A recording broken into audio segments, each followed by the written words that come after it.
There's been a lot of little tweaks and systems that I've been using to like get myself more into my hobby. You know, what are the top 5 big things for me that I changed and that I use constantly to like be engaged with my hobby in a healthy way? Because like I didn't paint for the longest time. I was building my Warhammer army forever, didn't touch a single model.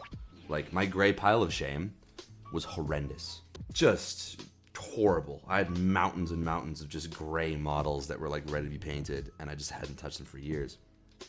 But then I started kind of like changing my mentality and my approach to my hobby, and it all of a sudden became not so much, ugh, I gotta get this done, this sucks, I'm not excited about it, to I'm really stoked to get this finished and like dive into this more.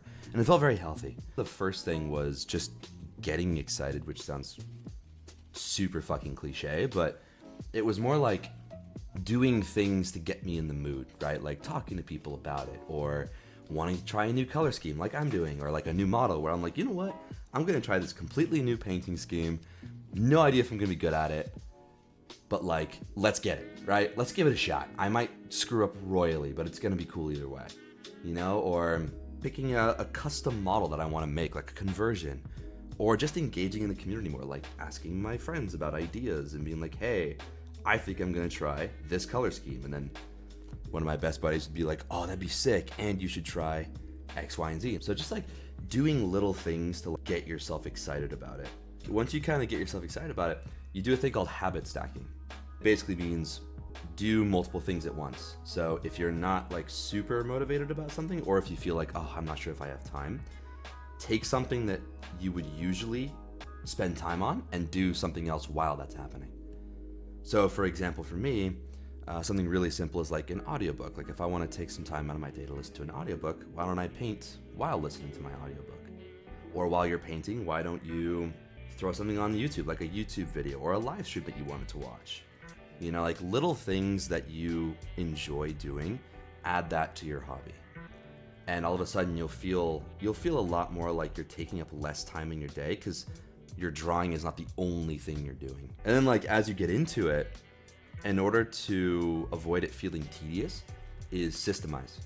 So like this is another thing that I've stolen from the business world. Like if a company wants to scale, they systemize their stuff.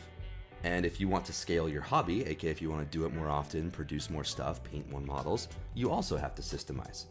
So for example, if you want to do a bunch of different drawings, do like the basic outlines of 4 different drawings first, then go in and start doing detailing. So for Warhammer, if you're painting a squad of like 5 guys, do the base coat for all 5 guys, then do the highlights for all 5 guys, then the fine details for all 5 guys. That will make it feel so much easier and so much more accessible, especially if you're doing something like Warhammer when you have like 80 models that you have to paint.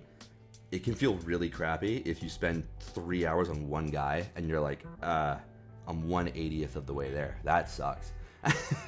Versus instead, you're like, oh, I've spent 5 hours on this and I've already painted like a whole squad of 10 Marines. Also, another tip, variety is your friend. Variety is your friend. Mix that shit up. Like if you've been doing the same project, the same painting, the same Warhammer model, right, for a long time, just switch it up. Go work on something different, creative, you know? Or switch hobbies altogether. I do this, I play Magic, I play video games, I'm into music. So once I get bored with one thing, I'll just switch to the next, and my desire to do that old hobby will just kind of build up again. And then once I'm ready, I'll come back. You know, you never have to force yourself to get into something, and that's what like kills your joy for a hobby. And set the vibe too. I like setting the vibe. Like I mean, you guys can probably already tell, like I sit down, I get my coffee, I got a nice little comfy shirt on, like I turn on the lo-fi, the lighting is right. You want to set your environment to put yourself in that right mind space, and understand that setting the atmosphere for your brain is so key. Like that's why when I was in college, I never studied in my room. I was like half as productive. So I had like a designated spot, and I would just sit down there, and that was like my brain would just lock in. I literally Pavloved myself into being like, oh, we're in this environment, it's time to be productive. Get excited, habit stack, systemize, switch it up with variety, and set the vibe.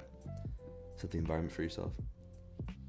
And I realized, I was like, that's the same shit that I did in business. That's the same shit I did in school. And now I'm applying it to my hobby and it's actually working. And I'm like, wow, that's wild.